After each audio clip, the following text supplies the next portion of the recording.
Halo, assalamualaikum warahmatullahi wabarakatuh. Tetap semangat ya teman-teman.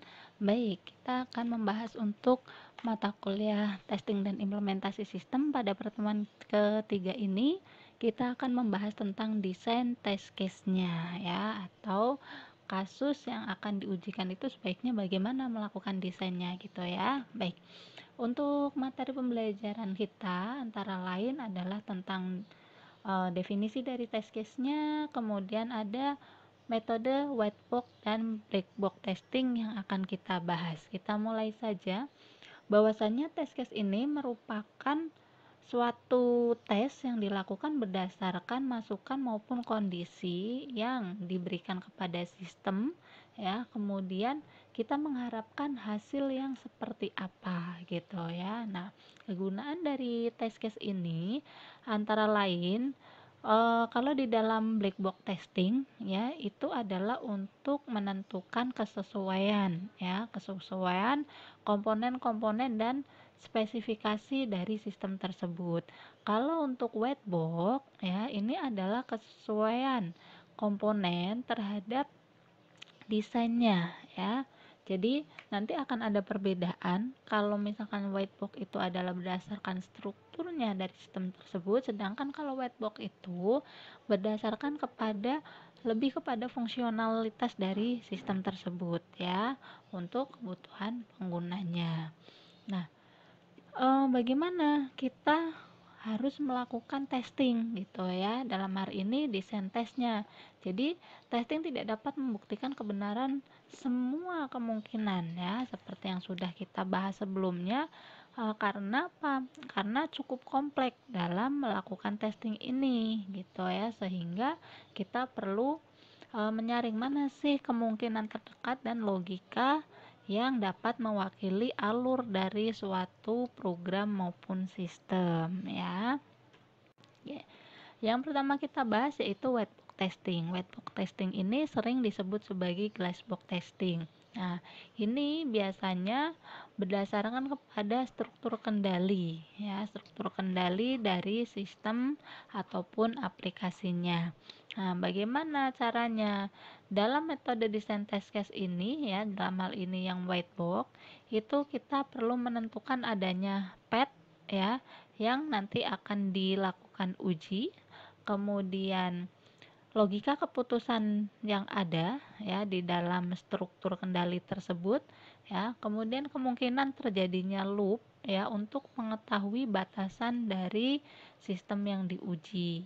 Tuh ya, karena dengan kita mengetahui batasannya tersebut, maka kita bisa mendapatkan validitas dari sistem yang kita uji tersebut gitu ya. Nah, desain dari cakupan testingnya ya, nah, desain dari cakupan testingnya ini antara lain kita menganalisa berdasarkan shortcode-nya ya, berdasarkan shortcode-nya kemudian dibuat flow graph ya, kemudian mengidentifikasi jalur tesnya, kemudian melakukan evaluasi terhadap kondisi yang akan dites ya.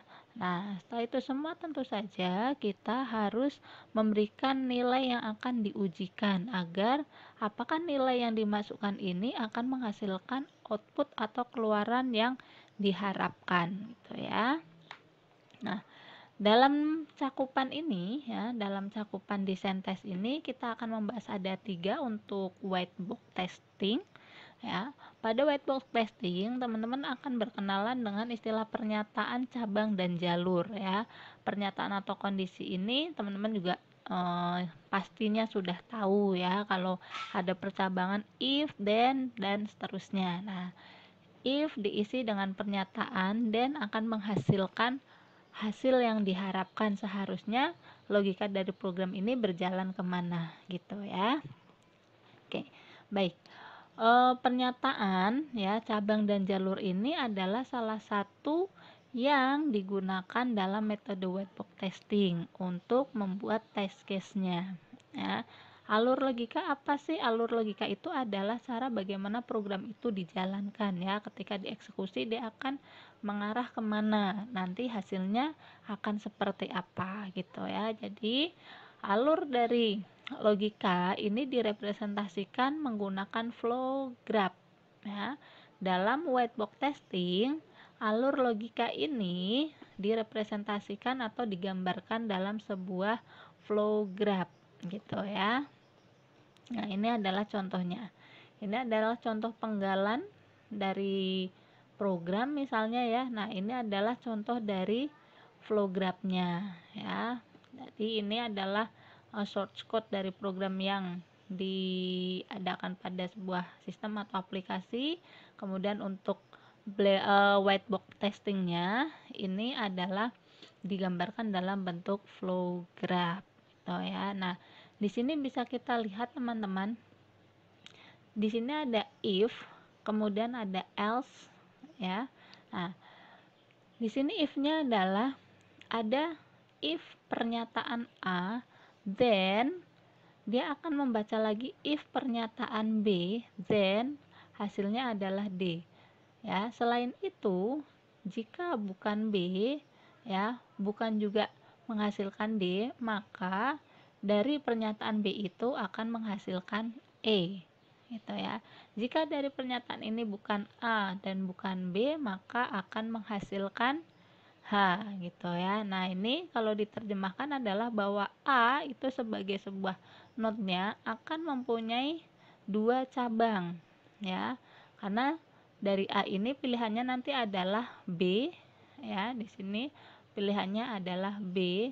Else-nya teman-teman di sini jika bukan A, else-nya nanti adalah bisa juga C gitu ya. Jadi A di sini punya pilihan ke dalam B maupun C. Kalau kita lihat detail per di dalamnya ya yang ini, maka jika bukan A ditelisik dulu atau ditelusur dulu, oh mungkin dia B ya. Nah, oh ternyata bukan B, maka ada kemungkinan else-nya adalah kalau nggak D ya tetapi kalau secara global jika bukan A ya berarti mungkin C ya di sini. Nah, ini adalah if yang di dalam pilihan A gitu ya teman-teman. Ini sama juga untuk yang sebelah kanan, jika kita menelisik untuk yang node C, maka yang akan dihasilkan ini ya else-nya kemungkinan adalah F dan G ya. Dari pernyataan C ini akan menghasilkan F maupun G. Jika bukan keduanya, yaitu jika bukan B dan bukan C, maka akan menghasilkan pilihan nanti yang terakhir ya. Oke,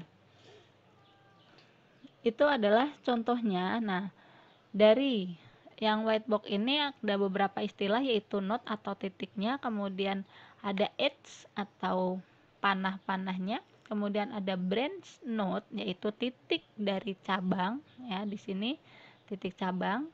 Kemudian ada istilah branch edge ya, yaitu anak panah dari titik yang ada di cabang. Kemudian ada istilah jalur atau path, yaitu semua jalur dari titik awal hingga titik tujuan ya, melalui titik apa saja. Nah, lalu yang mana nih? Ada node, ada edge. Bagaimana membedakan ada node, ada branch node-nya ya. Jadi kalau yang merupakan node itu dia tidak akan memiliki keluaran lebih dari satu, tetapi kalau misalkan yang namanya branch ya atau titik cabangnya, berarti dia merupakan keluaran dari yang node utama ya.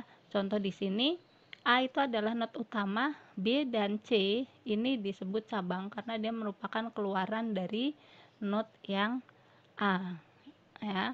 Kemudian ada cabang lagi yang mana? Yang cabang lagi adalah ini B mempunyai cabang yaitu D dan E ya. Jadi yang namanya cabang itu adalah yang merupakan keluaran dari yang node sebelumnya ya. Kalau ini cabang bukan karena ini adalah tujuan dari D dan E. Yang I cabang atau bukan ya. Jadi yang namanya cabang itu yang dihasilkan dari node yang di atasnya gitu ya.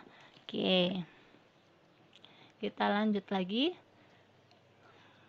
Sekali lagi di sini bahwa test case itu dihasilkan ya atau dari kasus yang akan kita tes itu dimulai semenjak program itu dieksekusi, sehingga dia akan menjawab atau akan menjalankan setiap pernyataan-pernyataan yang ada di sini ya. Ini berkaitan dengan apa? Berkaitan dengan jalur yang akan dilewati. Karena untuk mencapai suatu hasil atau suatu titik, belum tentu jalur yang dilewati itu adalah sama.